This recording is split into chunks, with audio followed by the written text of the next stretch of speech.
Enzo Recto, kalaban ang katiwalian at kasinungalingan, kakampi sa katotohanan at kabutihan. Hinahanap ko yung bonus. Pero una sa lahat, siguro kailangan mo natin banggitin, no? Talagang, meron ko talagang pattern ng mga kasinungalingan, falsities, inaccuracies eh.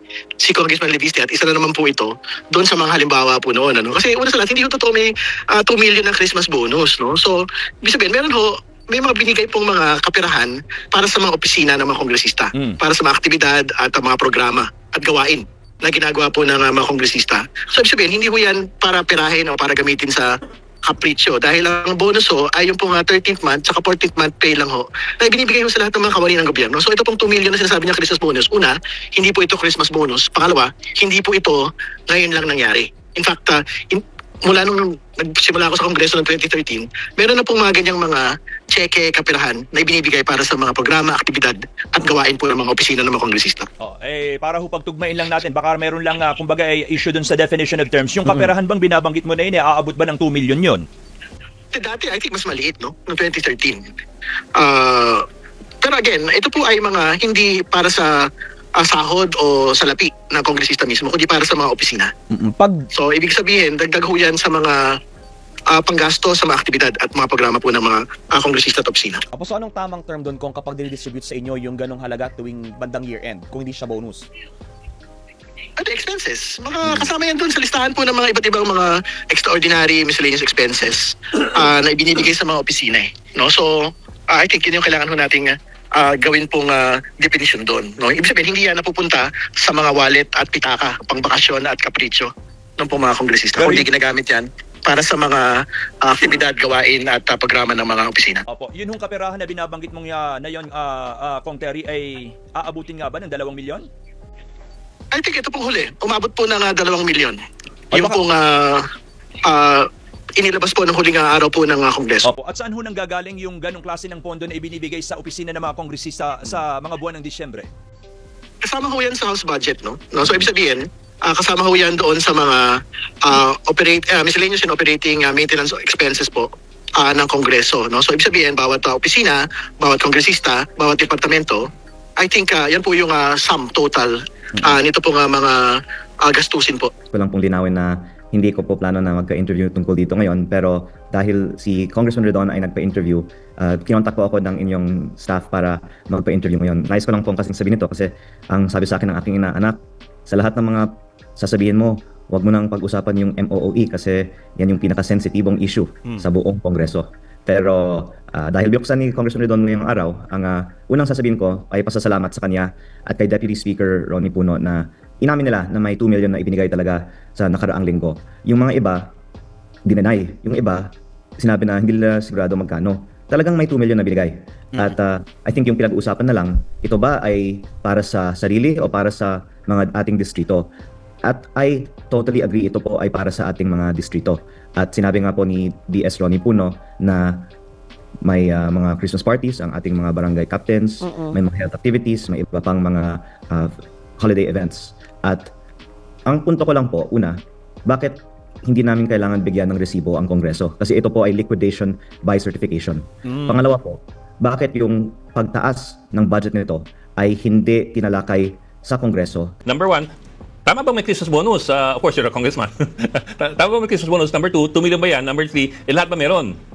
Hindi, ganito. Simulan natin doon sa MOOE, no? Para maliwanag. Yes, sir. Okay, di ba yan ang pinagsimulan niyan, yung MOOE, di ba? So, ang sinasabi, aside from our salary, meron kaming natatanggap na MOOE every month, di ba? Okay, totoo may natatanggap kaming MOOE every month, pero nagsimula yan ever since the time na naging congressman ako. Ami, if you look at your Viber, pinakita ko yung payslip ko. Kasi first term ko bilang congressman was in 2010, no? So, syempre, unang sahod ko yun, pinicturean ko kasi parang remembrance, di ba? My first salary as congressman. May kita mo doon, talagang may MOOE doon, may representation, may district office. So, totoo yun. Aside from our salary, meron kami MOOE monthly, no? Hindi bago yan. This is not new. This is not a new invention. Simula, nung ako'y naging congressman in 2010, meron na yan. So, it has, sa lahat ng administrasyon. So, yung 2010 was the administration of former President Pinoy. Congressman ako nung panahon ni President Duterte, meron pa rin yan. Congressman ako ngayon, meron pa din. So it's not a new invention. And para pakita wala akong pinatago, pinakita ko, sinento pa kay Ami yung breakdown na handon, yung breakdown ng 2010. Okay? So hanggang ngayon, meron yung MOOE monthly. Okay? So number 1. Number 2, yung Christmas bonus, hindi ko alam kung tinatawag ng Christmas bonus yan. Pero again, ever since naging congressman ako, every time magbe-break, merong ano yan, hindi bonus ang tawag eh. Hindi ko alam kung anong tawag nila doon eh. But every time magbe-break, so ibig sabihin, ang break namin is yung papuntang undas, di ba? Yung yung first break namin, kung magsimula tayo ng SONA, so mag-resume kami SONA. Yes, sir. Hindi, SONA. Tapos, bago mag-undas, dapat tapos na kami sa budget. So may break kami doon. Meron yan. Okay? Pagtapos namin mag-break, magbe-break ulit kami pang Christmas. Meron yan. Hindi, undas. Hindi. Yun yung first yung undas eh. Yung first yung undas, di ba? Yeah. Yun yung first yung undas. Yun yata yung sinasabi na nasabay doon sa budget. Yung second break namin is Christmas break, di ba? Yeah. So, meron ulit yan. Ulit. Pagdating ng Christmas, babalik kami. Easter break, Holy Week. Easter. Yeah, Holy Week. Holy Week, meron ulit yan. At yan, sasabihin ko ulit, hindi yan nasimulan ngayong administrasyon na to. Ever since naging congressman ako, meron ng ganyan. Okay. So next question is, binibigay ba sa lahat or hindi? At natanggap ko na ba yung 2 million ko this Christmas o hindi? So yung akin, hindi ko alam kung kasama ako dahil wala naman ako natanggap. Sir, wala ka natanggap Nabudol ka for pa niya. undas or for Christmas or for both? Hindi, yung Christmas na sinasabi mong, yung Christmas na sinasabi yung 2, wala akong natanggap. Nabudol ka. Okay. Hindi ko alam kung wala pa akong natanggap or ano. Ngayon, is it given to everyone? I would think so. And it should be. It should be. Meron ako isang beses na hindi ko natanggap, pero I didn't make a big fuss out of it na eh.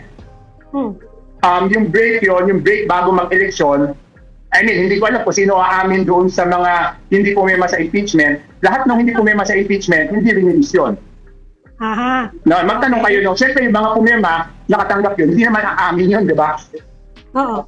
Pero, I mean, dapat yun regular eh. So, dapat yun whether pumema ka sa impeachment o hindi, kasi break noon ng February 5, dapat meron. Pero hindi na, I didn't make a big fuss out of it anymore. I mean, Pero sir, bakit papalaking pa yun? Sir, how much are we talking about here? Are these pare-pareho for each break o iba-iba depending on the breaks? Depende, hindi. For each break, I think nasa 1.5. Oh, each break gets 1.5 M. 1.5 If I'm correct, average, hindi. Parang ang tanda ko yung huli, noong bago mag-undas, tanda ko 1.5 yun. More or less ganun Check na yun, check yun. Bunyog, halikan na kasama ka. Bunyog, kapag buklod ay may pag-asa. Luzon, Visayas, Mindanao, isa ang pananaw. Sa bagong Pilipinas ang bunyog isisigaw. Bunyog, bunyog.